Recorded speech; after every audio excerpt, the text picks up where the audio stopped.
All right, good morning, everybody, and welcome to the June monthly meeting for West Central Ohio Safety Council. If you're here for your first time, I am Deb Katzenmeyer, and I'm the Safety Council Manager. So you'll be getting all the updates and administrative kind of things through me. And can you believe it's our last Zoom meeting? I'm so excited. All right, on to business. We all have stuff to cover this morning. So this is just as it's always been, just use the chat feature, and we're recording the webinar. So you can view it later as well or share it with coworkers. And obviously, if you have any topics or speakers that you haven't voiced that you'd wish to hear, just let me know.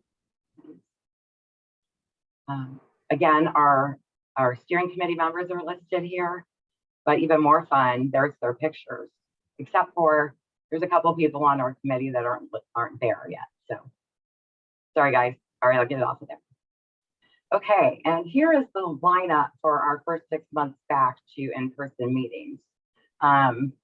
Especially for July, we're really excited to be bringing in Wiley Davidson, which those of you that have been involved with the Safety Council, remember he came in 2017 and talked to us at Apollo.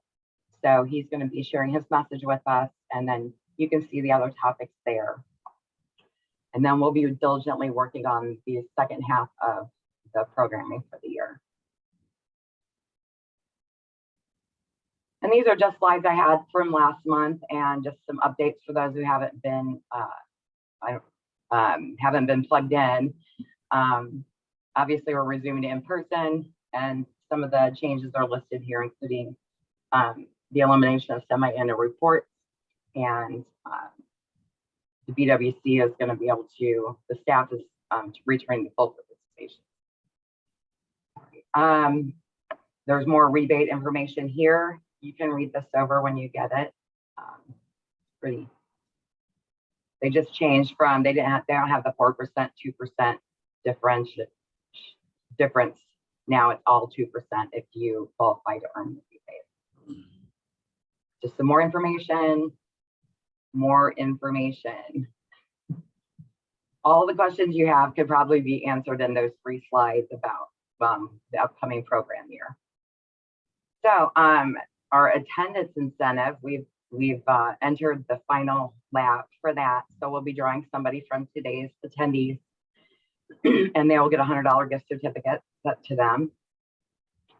We are also going to draw the grand prize after the meeting, so that we can make sure the person that wins is going to be there, but we're not going to announce it until the meeting. And here's the stuff that is the grand prize package.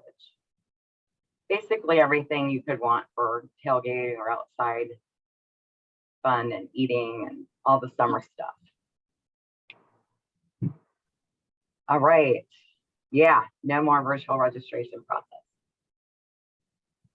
Here is information you'll want to make yourself familiar with, especially if you haven't attended in-person meetings in the past. It will be different than the Zoom meeting. So I will send an email to everybody I have on my Safety Council list 2 to 3 weeks before each meeting. You need to register so that we have a head count. We do allow for a few extra walk-ins, but please don't make that a habit. I'd appreciate that.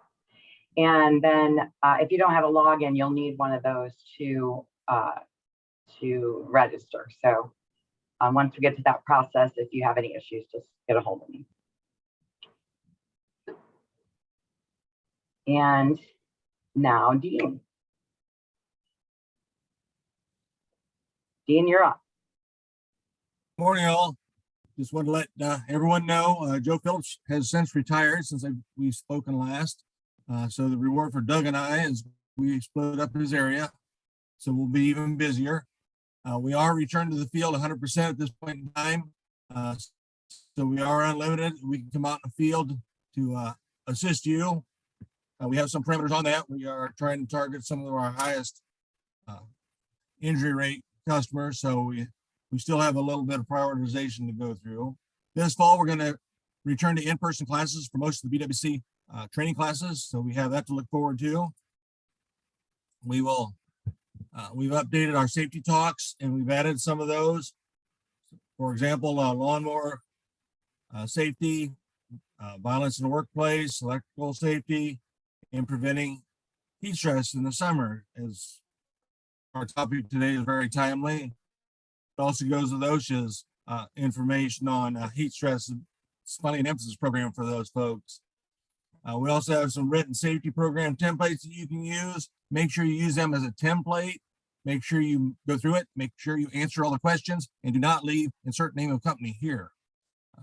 You need to make sure it fits your needs. Take out the parts you don't need and augment what you need to make sure it meets your specific needs. Our school safety and security grant has been updated. It's going to allow for some improvements with your HVAC system. So we look forward to that. It's additional $15,000 available. We are hoping the safety incentive grant, the normal safety incentive grant, will be open soon. They were shooting for July 1st. I don't know that they'll make that date, but sometime here in the fall, it's going to come back with some major changes to it. So it will look a lot different than it has in the past. The other thing I want everyone to know is when we are coming out in the field, we could be late. We still have our primary incentive is we are stopping at any open trenches that we see. So if any of us are late, give us a half hour. We could be at a trench site. We are instructed to stop at every open trench we come across to see what we can do to make sure those people go home safely too. So just bear with us. And as always, I'm a phone call away. I should be able to get to you within a couple weeks. All things go well. And glad to be back out in the field. I will see you all in person next month. Looking forward to it. Thank you. Thanks, Dean. We appreciate your updates as always. And sorry, so this is going to be in there until next year. But don't forget, this is an amazing resource for us. I don't know if it's returned in person, but that would be amazing. And anyway, just mark your calendar. And without further ado, I'd like to welcome our speaker today.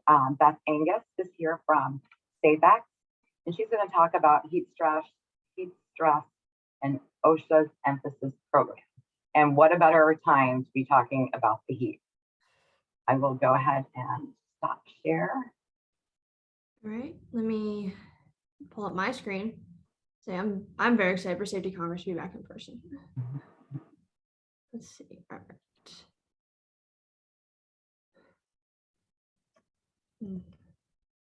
Hold on, please. So let me just share that Beth didn't have power first thing this morning. So I'm still getting stuff sorted on my end.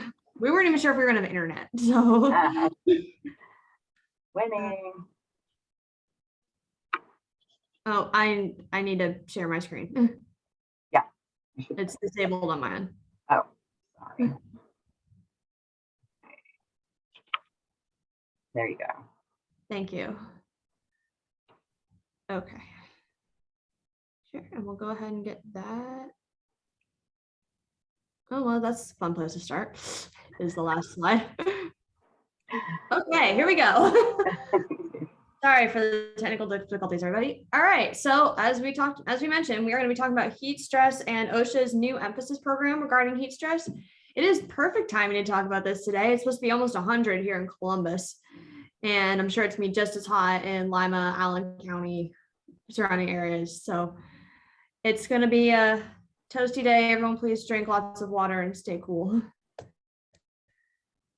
So our big things, we're going to talk about the criteria that OSHA has set out for heat-related illness inspections. Spoiler alert, it's going to get hit today. Heat stress controls we'll talk about, and we'll talk about what goes into a heat stress prevention plan.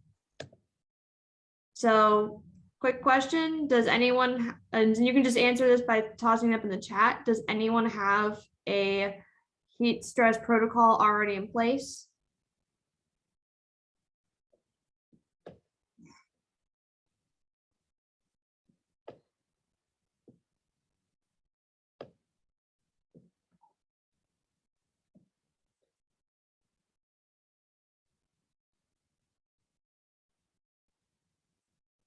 Beth, I'm not sure if you're looking at the chat, but I we're can getting see it. There's yeses. a lot of yeses, and I'm really happy to see that. Even if it's informal, even if it's an informal plan, that there's something, you have something in place, you've got some sort of plan, some sort of structure. So OSHA's heat stress emphasis program went into effect April 8th, which actually, it seems a little early, but when you think about, remember, this is nationwide. So I mean, my husband's family all lives in Arizona, and their first 100-degree day usually falls somewhere end of April, beginning of May. So you think about, it's that hot year round there. So there's parts of the country that we're getting into heat stress criteria in April. So they want to make sure they had this out ahead of any conditions that would hit that criteria. Of course, here, talking about it in April, everyone's like, well, it's still snowing, but here we are. They are prioritizing areas that have a history of heat-related complaints to OSHA, or have a in their injury and illness logs. So those 300 logs we have to submit every year, and have a history of heat-related illness or injury showing up in those logs. And they heavily based it on the structure for the emphasis program that they've had in place for several years in Region 6. And if you look, that's Arkansas, Louisiana, Oklahoma, New Mexico, and Texas. So as you might imagine, those are states where they've been focusing on heat for several years now. States where it does get notoriously hot in the summer. But to make this nationwide. And I want to emphasize as well, this is targeting indoor and outdoor workplaces. So we're not just thinking about, construction, landscaping, things like that. We're looking at, do you have an industrial kitchen where it can get really hot? They're looking at heavy manufacturing processes where heat is involved, like steel mills, large scale manufacturing. If you've got any sort of heat treatment in your facility, if you've got any sort of acid treatment that requires a high heat. So think about your processes, even if you don't, everyone, you're like, well, everyone works indoors. Do you have an area in your facility that's very hot? Because OSHA is going to look at that as well, not just the things we normally think about with heat stress, which is people who work outside. So why are we doing this? OSHA has a whole huge, like almost 100-page justification for why they're doing this. Obviously, the biggest thing, this is not, again, covers tons of industries, occupations, work sectors. They had a whole list of things, and included, it included things that we don't normally think about as being targets for OSHA, like schools, the post office. There's a few other ones that are out there. I mean, gosh, I dropped my daughter off at daycare this morning, and they were talking about their plan for what they're going to do for the day because it's too hot to take the kids outside, and they don't want to put the kids at risk. So it's not just it's not just the traditional industries that OSHA is generally associated with. It's much broader reaching. And it's because they're seeing an uptick in heat-related illness, heat-related injuries in all their geographic regions. OSHA has 9 regions across the US that they cover, and every single one of them is seeing an uptick in injuries and illnesses over the last decade. So like this, what? It's time. We've been wanting to do this for a while. We have a directive now from the federal government. We're going to do it. And it's, as you look across the board, it disproportionately affects people who were lower wage workers. So people who work in, or laborers, people who work in industrial kitchens and fast food, people who work in the service industry. As a whole, those are usually lower wage, lower skilled work, and they are the ones who are unevenly, disproportionately affected. And we are having longer, hotter summers. I mean, gosh, it's June 14th, and we're going to possibly hit 100 degrees in some parts of Ohio. When the first year that we lived in Ohio, it doesn't got above 70 in the summer. And granted, it was a particularly chilly year, but things are changing. It's getting hotter. So, and we want to make sure that we are adapting and adjusting as the summers get hotter. So prior to this, OSHA did have some things in place. Anytime OSHA puts in a new policy, they have to do a notice of proposed rulemaking. So that went out last September.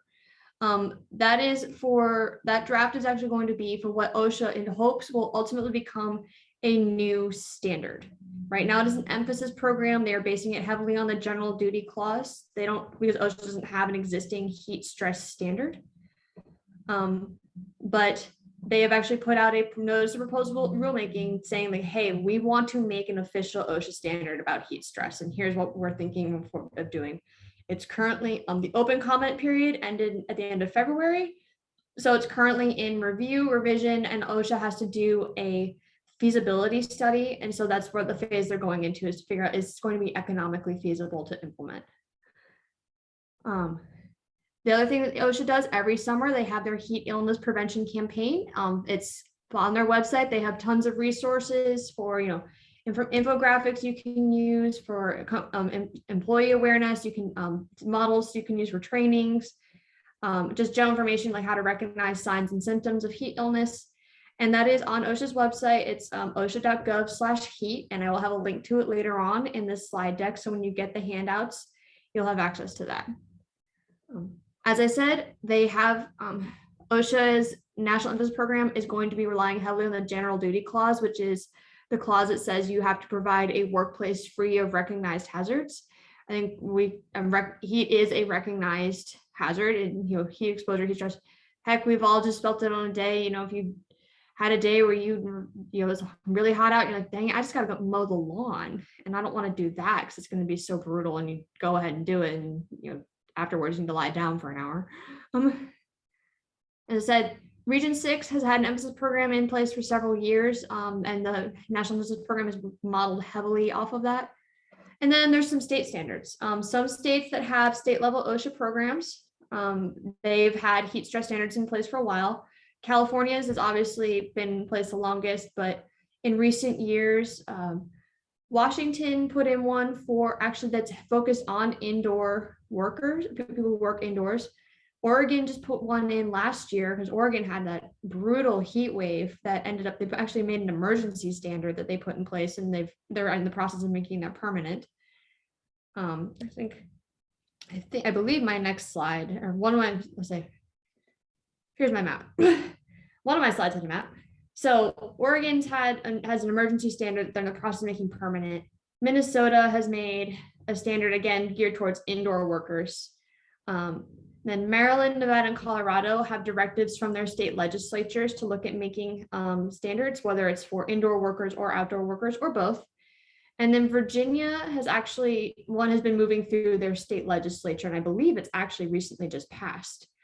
So a few states that have state level OSHA programs are creating their own standards.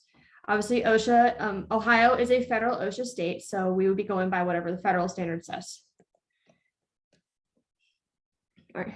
As I mentioned, OSHA has had this heat injury prevention campaign in place for several years. A lot of great resources. You can get posters, you can find some documents you can use to make a quick toolbox talk for your team or for your start of shift, for your pre-shift meetings if you want to have a reminder. And there's some links, not just things from OSHA, but they pull stuff from state level agencies. They've got information from the CDC, National Institutes of Health. Lots of excellent resources, and they've compiled those all into multiple lists of links that you can use. And they have materials in English and Spanish. So if you need materials in both languages, that's available. The Region 6 emphasis program, I've mentioned it a few times. The criteria that OSHA has been using for that and that they've implemented into the National Heat Stress Plan is based on the National Weather Service's heat advisory. And I actually just checked while we were doing our prep, and at least Columbus is in a heat emergency at the moment, according to the National Weather Service. We have an excessive heat warning, and that was issued by the National Weather Service. So that's going to trigger OSHA being like, hey, we need to check on people who are working outside. So when you are falling into an excessive heat watch or excessive heat warning based on the National Weather Service, OSHA says you have to make sure that your employees are trained on the hazards of working in heat, whether it's been a formal training or if you're including your pre-shift, and obviously you need some documentation of that. You have to provide drinking water and heat related first aid. So if that means having areas for people to cool off, making sure you've got water, cold compresses, which, a stack of paper towels next to the water cooler does a great trick for that. And then making sure that people are aware of what happens if we're getting into the realm of a medical emergency. What is the plan for in case someone's starting to look like they're suffering severe heat related illness? do we take them, or where's the nearest ER? Do we need to call for medical attention? Do you have a rescue squad on site? So making sure people are aware what to do when they start feeling sick, or if their coworkers are starting to look really sick. The biggest thing, a lot of times when you get into these more severe stages of heat illness, you may not recognize it in yourself. So you want to make sure that everyone knows how to recognize it in their coworkers as well. I already talked about this, but again, these are the states that currently have state level plans. And again, I'll have this slide available on your hand materials. So the National Emphasis Program, as I mentioned, it's going to be prioritized based on either referrals that OSHA gets, so people who call into OSHA's hotline, or and complaints. So it's not just going to necessarily be, hey, it's really hot today and I don't want to work. They're going to look at prioritizing history and what's been going on. If they do come on site, the first thing they're going to ask is they're going to want to see your 300 logs and any injury or illness reports. So if you've got that BWC first report of injury, if you've got other injury logs that you keep in place for that, and obviously your OSHA 300 logs, which are your records you have to submit to OSHA every year. They're going to see if you have a heat stress prevention plan. This is not explicitly required right now because, again, OSHA is just relying on the general duty clause, but it's something you may want to think about starting to put together. OSHA has, in the materials that they're submitting to their compliance officers, there is actually a nice template and checklist of what should go into a heat prevention plan. And that's something that they've been instructed to share with people when they make those inspections. Again, it's not going to be a punitory inspection. It's going to be, this is an awareness level campaign. And then they're going to look at conditions or activities that might be relevant to heat stress. So where your processes are generating a lot of heat, what work is being done outdoors in the direct sun or even in shade, but it's still, getting to be in the high 90s outside. And what are they doing? Like how physically demanding is the task? Is the equipment they're using throwing off even more heat and they're already working outside? What is going on? How are we managing it? So one tool that I wanted to share is the NIOSH Heat Stress app. This is a free app, and it's it's free app. It does not very data heavy or it's not very data heavy. It's using your local weather service information. It will show you the heat index, and based on that heat index, it will start giving race. And if you click where it says precautions underneath the number, you'll get it'll pop up to another screen. And there's some other tools in it. There's reminders of signs and symptoms of heat-related illnesses, what to do for first aid for this, and a lot of more information. It's got a quick link to reach out to OSHA or NIOSH. It's got reminders, FAQs. It's a great little app. I recommend it to everybody because, again, it's free and it's not that big a deal to keep on your phone. And the nice thing is it also does an hour by hour reading, which I'm trying to think, how do I get, there's a little clock icon here on the lower part. And then you can kind of scroll through, because maybe right now, I'm looking at it on my phone. Right now, it feels like it's 70 degrees in Columbus, Ohio, which is not, not too bad. It's a little warm. It's because it's humid. It feels a little warmer, but it's not rough. But as I scroll through the day, we get to around lunchtime and it's suddenly climbing into the 90s and actually pushing 100 by 2 o'clock. And that starts getting into here's things you need to be doing as it gets hotter and the temperature and creeps higher. The other thing we want to think about, and this is something that would need to go into a heat stress plan if you had one, how are we going to incorporate the hierarchy of controls into managing heat stress? Obviously, it's sort of hard to physically remove the hazard if it's an integral part of your process, or because the nature of your work, you've got to be outside. But what can we do to manage that? Can we move things around? In substitution and administrative seem to kind of go around different things, but substitution, can we switch to a different time of day to do work? Does this have to be done from 11 to 2 when it's the hottest part of the day? Or can we maybe schedule this task to start at 5 a.m. And then we stop at 8 or 9, everyone comes in for training for a little bit, and then we go back outside at 4. And then, engineering controls, that can be things like, I remember engineering controls are our built environment. So can we structure it? Do we have cooling areas? Do we have, are we we're going to put up like tents to provide portable shade? Or is there a break room nearby that is air conditioned so we can make sure people have time to cool off?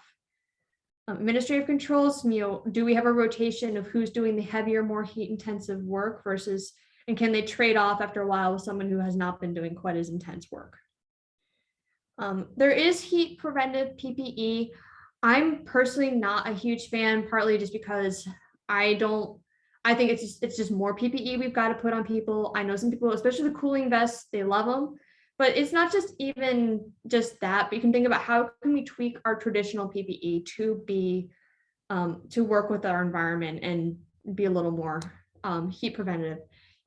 Can we put them in can we put hats that are reflective and kind of reflect the sun off and keep, a nice wide brim sun hat to keep the heat off their face? Is it possible to allow them more lighter color, looser clothing to kind of allow more air movement around their bodies? So what are the things we can do to keep our people cooler without overburdening with even more PPE and potentially overheating them? And again, it's really highly subjective. Obviously, depending on your work environment, you can be restricted if you have to have people in FRs, if you've got to have people who need to be in electrical rated clothing. There's not a whole lot of flexibility, but if you do have some opportunities for flexibility in your work uniform or in the type of PPE that they can have, how can we manage that and still protect people? So the heat-related illness prevention program, you need to have the structure for it. It needs to include how you're going to have an acclimatization plan. How are you going to bring new employees who are on the job to into working safely in heat? How are you going to build up their tolerance? Because you can't just throw someone brand new who's never worked in a hot environment before out and be like, enjoy your 12-hour shift. You've got to structure it up. OSHA recommends for brand new people a 20% increase in time per day. So, if you're starting them out for an 8-hour shift, 20% of 8 hours is just shy of 2 hours in a hot area. So, and how are you going to increase that day over day? And usually takes generally over a week to 2 weeks. You will also want to think about how you're going to acclimatize people who they probably have some exposure to it, but you've got your workers who have worked with you for years, but we have winter. They kind of lose the tolerance to heat. So how are we rebuilding it in the spring when it starts to get hot again? And also, how are we managing people who maybe they take a long vacation? They've got an employee who takes off for a week, heads down to Hilton Head and has a great weekend has a great week at the beach and playing golf. They come back. Yes, they have the tolerance, but it has worn down a little bit. So how are you going to structure them back up? That's usually a little easier. You can do it usually over 3 to 5 days instead of taking up to 2 weeks. You want to think about maybe how you're going to do some monitoring in the workplace for your employees. Are you going to do any pre-placement, like a pre-work physical? And again, you're not necessarily going to have information about their health conditions. That is protected information. But if you already do pre-work physicals, maybe think about adding recommendations for heat tolerance in there. How are they going to need a longer acclimatization plan, or do they have restrictions on working in high heat? That way you can figure out where you need to structure them in your plans. Because there are some health conditions that make you more susceptible to heat. There are some medications. One of my coworkers here, we found out the hard way last summer that he's on a medication that if he spends a lot of time working in high heat, he ends up in very severe pain, and it went on for a while. I mean, he thought he had appendicitis and went to the ER twice, and both times like, no, you don't have appendicitis, and he couldn't figure out what's going on until finally he just went in for a regular doctor checkup, and I was like, oh yeah, that medication does this. The other thing you might want to think about is on-the-job monitoring, and this can be something that's very easily done. I mean, after 2 years of COVID, I think we all have thermometers on the job, like the little forehead gun thermometers. And, even just doing a periodic during the shift check, forehead temperature, and maybe change everyone to just do a quick heart rate check, check their pulse on their wrist or on their neck. just to kind of do as a routine on the job monitoring, kind of a rough gauge of stress. If if their temperature is starting to creep up into the fever zone, or their heart rate is getting really high and like unusually so for the type of work they're doing, maybe it's time to get a break, get them into get them cooled down, have them rest for a bit. Obviously, we want to make sure we train people. We want to recognize symptoms of heat stress and heat related illness. Talking about proper hydration, drinking water, having some electrolyte replacement over the course of the shift, minimizing caffeine, and obviously no alcohol while at work. And making sure people recognize the contributing factors that may be in their lives. We don't necessarily need to know everyone's personal health history, but what things in their health history, what sort of medications might make them more susceptible to heat. A lot of really common blood pressure medications, anxiety medications, some other medications out there make people really susceptible to heat. So just even if you don't know what your employees specifically are taking, being like, hey, check with your doctor and make sure your medications aren't going to make this worse for you. And then having how you're going to structure everything. What is going to trigger all this to go in place? Are you going to base it on the heat index, so that temperature and humidity? Are you going to go based off of like, hey, the NIOSH heat stress app says it's going to be, it feels like 80 today, so we're going to trigger everything that's 80 degrees? Or you use National Weather Service warnings? And a pro tip, OSHA will be using that heat stress app as their threshold as well as National Weather Service warnings. So if it says above 80 on that heat stress app, that's what OSHA is using as a trigger point, in addition to the weather warnings. I talked about this a little bit too, but again, just some personal susceptibility factors to heat stress. Obviously, physical fitness is a big thing. I'm not asking you to have everyone be able to run marathons or lift tons of weight or anything, but a general baseline level of fitness. Can they do their job in normal conditions without being in a lot of physical stress? As they get, and if they're in better shape and everything, and part of this acclimatization works out great for this, it will make them sweat more efficiently and their body cools itself more efficiently. So again, acclimatizing, making sure we adjust people into working in those conditions, and it can take some time for new people. Dehydration, it's a dual-edged sword. We lose heat as we sweat, but the problem is dehydration also makes us more susceptible to heating up. So, over the course of a day, people can lose 2 to 3 gallons of sweat. Now, I'm not saying they have to drink like 2 gallons of water during the day, but they need to rehydrate themselves. They need to replenish that. So, making sure that you are providing hydration stations, you are providing breaks for that. It's not going to be, they need to be encouraged, making sure like, hey, we're not punishing you. You need to take a break. You need to drink water. This is huge. We don't want you getting sick. And then how your body dissipates heat. Obviously, larger people have more area to dissipate, but they also produce more heat across that area. So, people who are physically larger, and whether they're heavier or just really tall or really muscular, they're going to produce more heat, more across the surface area. So making sure that they're aware that your body size can also be a factor.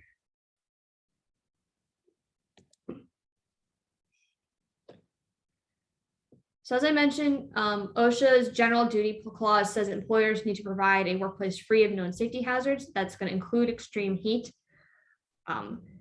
OSHA, and so again, OSHA is strongly encouraging, it's, you're providing water, rest, shade. That is bare minimum. That's what has to be there. Shade, or again, if you're indoors, somewhere to cool off. Again, if it's an air conditioned break room or an area that's significantly cooler than where it's hot, increase, having that gradual increase of workload and more frequent breaks. And a break doesn't necessarily mean a stoppage of work. It could mean alternating the heavy, heat intensive work with something that is less heat intensive, whether it's, you're going to go do this for 2 hours and we're going to come back and we're going to work on, working in another area that's not hot, or we're going to work on some training, onboarding stuff, whatever needs to happen. Making sure people are trained on how to prevent heat-related illness and what to do in the event of emergency. And again, that monitoring for signs of illness. This is a sample acclimation plan. Again, We want to talk about a gradual increase of work over time, cooling off and rehydrating between shifts, making sure that, again, we can't necessarily control what people do in their downtime, but we can strongly encourage them to do things that are going to prevent them from being dehydrated, getting good sleep, drinking water, not going crazy with the alcohol or the any other recreational activities. And if they are going to do things after work, making sure, like, hey, I'm not going to be able to control what you do, but make sure you drink water. So, and you can see the plans are going to be a little different for someone who's new versus someone who's experienced but needs to come back from work. And I think that's a typo on that slide. So part of the reason we want to acclimatize people, it's going to make them more stable. It lets your body circulate blood more stably, and blood is a great carrier of heat. It's a carrier of oxygen. If your circulation is more stable and you're not likely to get flushed and overheated, then you're going to be, your body's going to tolerate the heat more effectively. You will start sweating earlier, but you will overall sweat less, and you won't lose as much salt, potassium, magnesium through the sweat itself. Because our sweat isn't just pure water. It's carrying electrolytes away from it, and our body needs that. We need those electrolytes to continue our cell processes and everything. And ultimately what it is your body will be able to maintain its temperature better. So as I mentioned, keeping people cool. Again, we want to think about hydration stations. Where do we have water coolers? Do we have water bottles available? And if there are water bottles, are we keeping them relatively cool? They don't have to be ice cold, but room temperature is better than, if you got them outside. Are you keeping them cool somehow? Are they in a cooler? Are they being kept in the cab of someone's truck, someone's air conditioned truck, or in the job trailer? Just so they're not drinking boiling hot water either. So electrolyte replacement. So if you've got squinchers, if you've got those electrolyte pops, or if you're going to offer Gatorade, Powerade, that sort of thing, maybe you'd help people water it down, because obviously really sugary drinks can be dehydrating. Provide some sort of shelter or covered area, whether it's a rest area inside the job trailer or a pop tent to give some shade. And then allow people, if you have flexibility in your PPE requirements, apparel that will cool their skin off. Do you have large sun hats that are reflective, or do you have at least a lighter color job uniform, so less heat gets absorbed by the heat fabric. So big things, big things to think about. If you need to have some action items to start from here, figure out what tasks, what jobs, what positions in your facility or on your crews are going to be at the highest risk, and prioritize those. Where can we help people the most? Where are we going to have our biggest potential for heat-related illness? What controls can we put into place? How can we manage it? What training are we going to figure out? Training regarding symptoms, controls, what to do in the event of an emergency, when if you've got criteria for when you're going to stop work, and then monitor, and then how you're going to monitor the heat. Establish what's your threshold for implementing your heat program, and what are we going to do when we hit certain temperatures or certain heat indexes. Figure out how you're going to monitor it, what you're going to do to keep track. So I saw someone through the Lima Chamber threw the link up in the chat as well, but this will also be in your resources. Both of these QR codes will take you to if you don't have the Heat Stress app downloaded on your phone or mobile device already, both of these QR codes will take you to there. They're also very readily available in the app stores for Apple and Android. There's also some great resources. OSHA's got a whole lot of information on their website for heat safety, heat prevention. And then NIOSH also, they're part of the CDC, also have a lot of fantastic resources to use. And with that, this is my contact information. The BLAngus@safex.us is my email. That's our main office line. We've been prepping for this heat emphasis program since they announced it last fall. So if you have questions, feel free to call in, send us a message through our website. We're more than happy to chat with you, talk to you. We have been doing some heat stress monitoring for some of our employees. So we can talk about that. And otherwise, I will open it up to questions if there are any.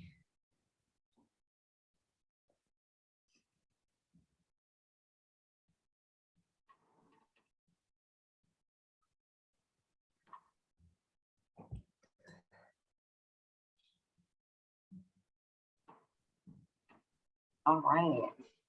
Are you seeing anything pop up in the, I didn't see anything in the chat. I don't see anything either. All right. Oh, I would say one person did say one Gatorade for every 4 bottles of water. That's an excellent yardstick for a measurement to do.